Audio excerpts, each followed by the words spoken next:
Secure Access Service Edge, or SASE, brings together networking and cloud-delivered security services. On today's Tech Bytes podcast, we talk with sponsor Fortinet about unified SASE. That is where a single provider offers both the networking and cloud elements of the service.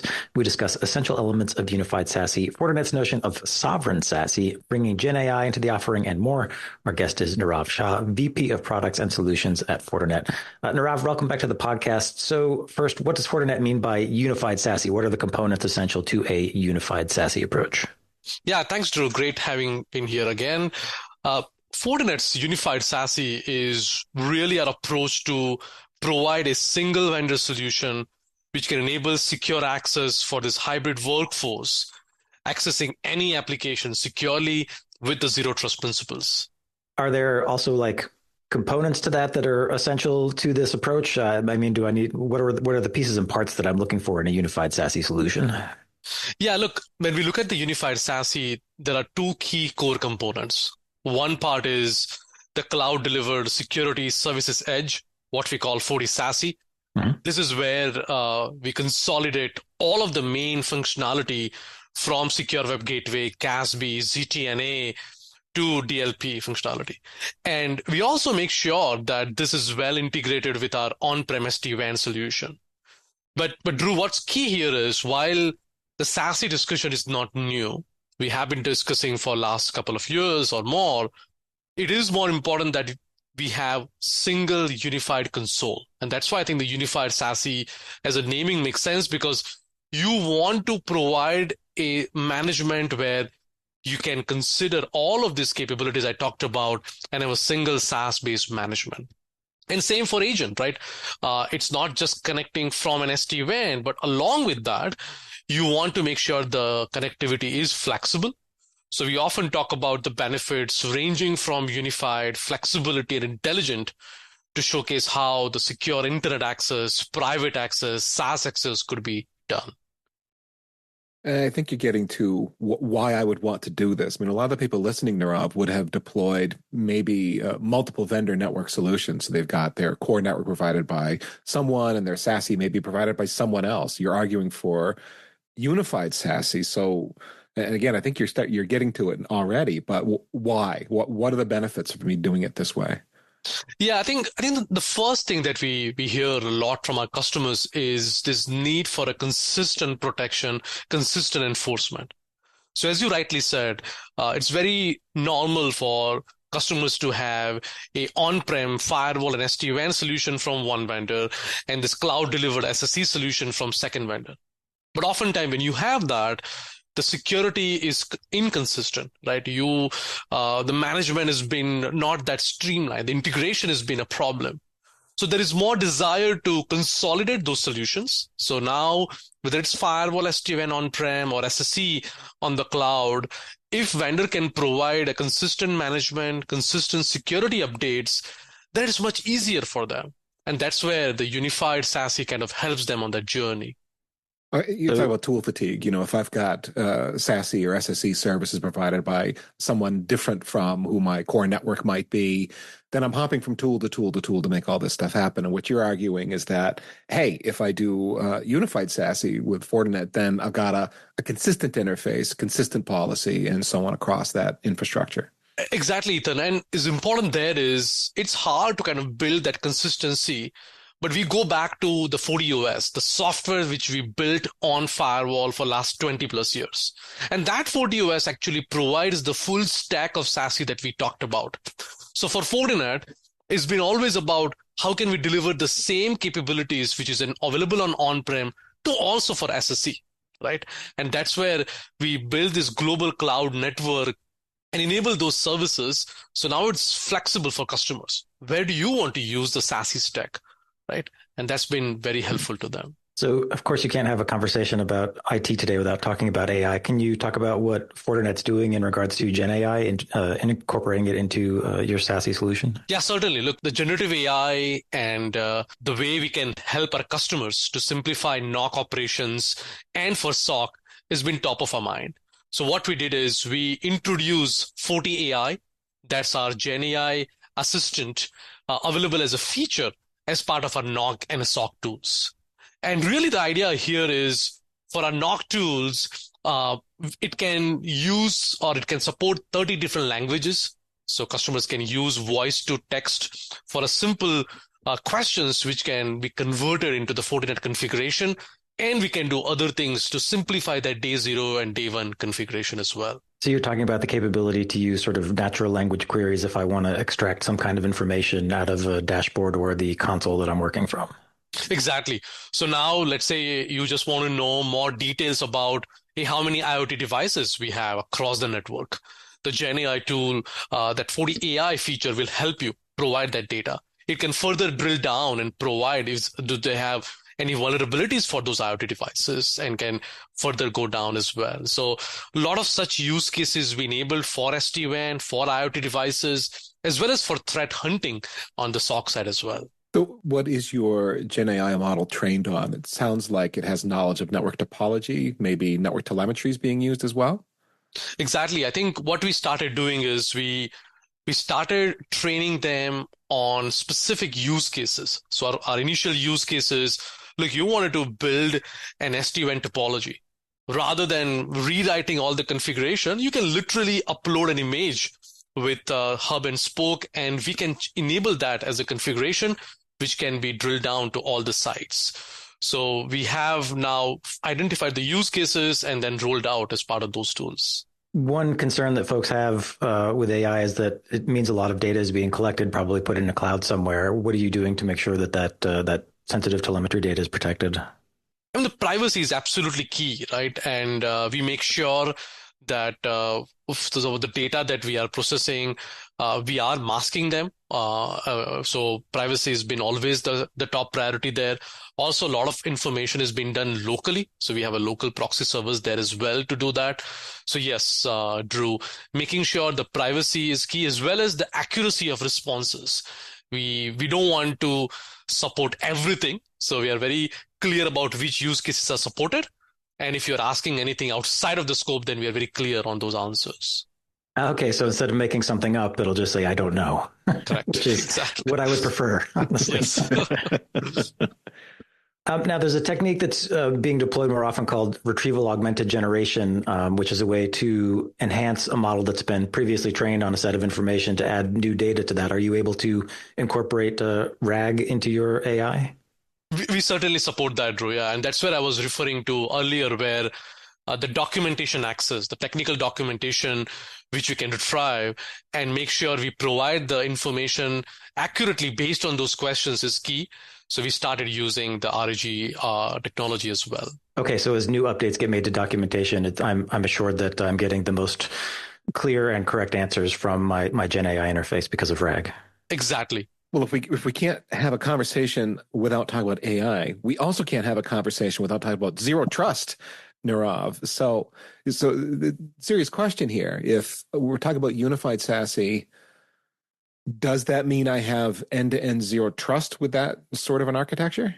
The zero trust is always about the mindset, right? I mean, you wanted to develop those core principles of zero trust, making sure the users are having an explicit access. We are doing a continuous verification. So yes, some of those capabilities like ZTNA is part of unified SASE. And in fact, it's very popular because some of the earlier use cases that customers are adopting is about secure private access using those zero trust mindset, where we are verifying the identity, users, device posture. But one thing, Ethan, that comes up a lot is how soon we are doing that continuous verification. And we try to do near real time. So almost 45 to 60 seconds, we check the device posture. And if it is not right, then the access will not be granted to users for those applications. So I just want to dig in on that then. If I've already established a connection, I'm working in an application, and then something on my endpoint changes, you can, within, say, a 60-second window, be like, oh, it looks like a phishing attack just took place, and we're going to now knock you off the network. Is that what you're saying? Yes, because, Drew, the endpoint that we talked about, that endpoint, we can have several tags. And some of the tags, if the users are not comply with in that 60-second check, then yes, IT team can enforce and terminate that connection. But what's also interesting is oftentimes the ZTNA discussion is always about you need to do that in vendor's cloud, right? So you have to send it to our SSC. We also started doing that in on-prem. So if our customers are using firewall or SD-WAN, we can also do the same zero trust application gateway functionality right there.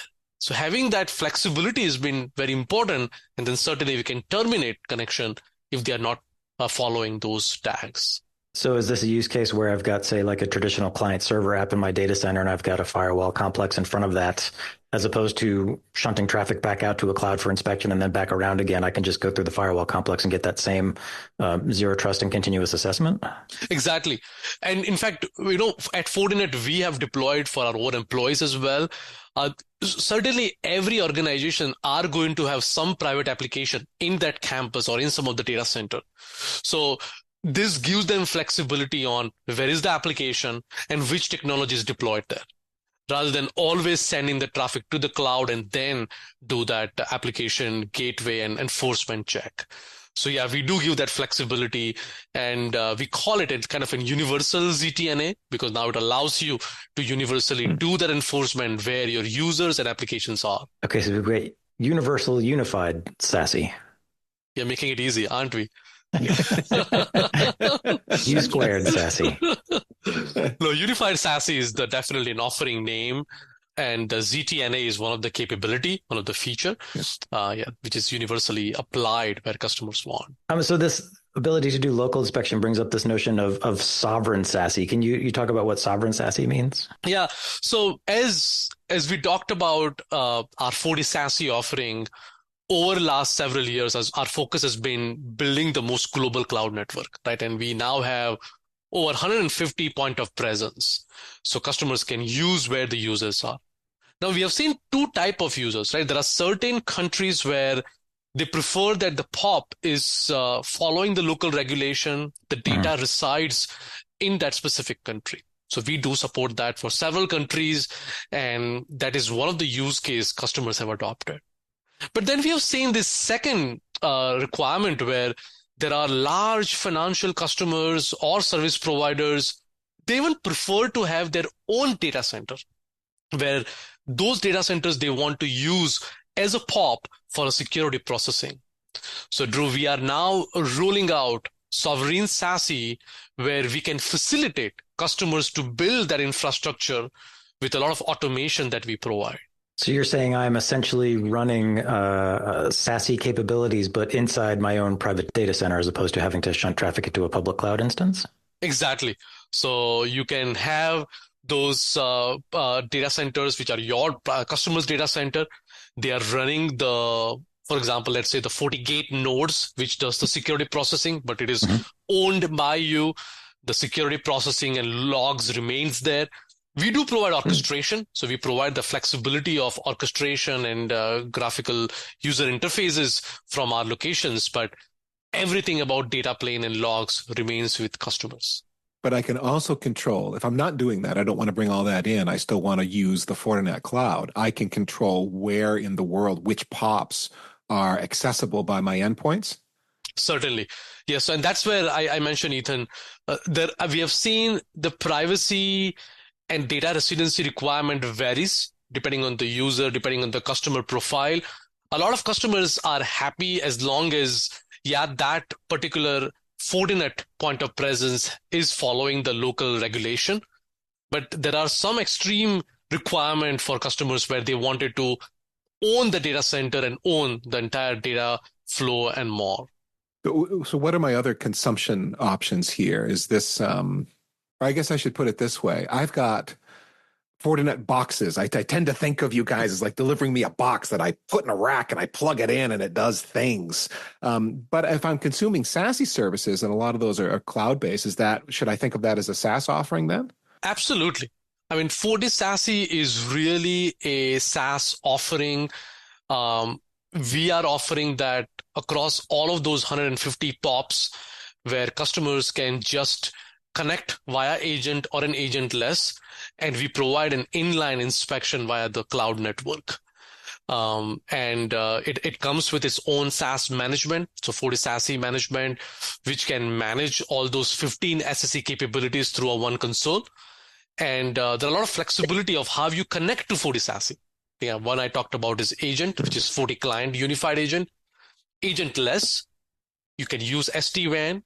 You can use access point, which is very unique for a micro branches. Our access points also integrates with that.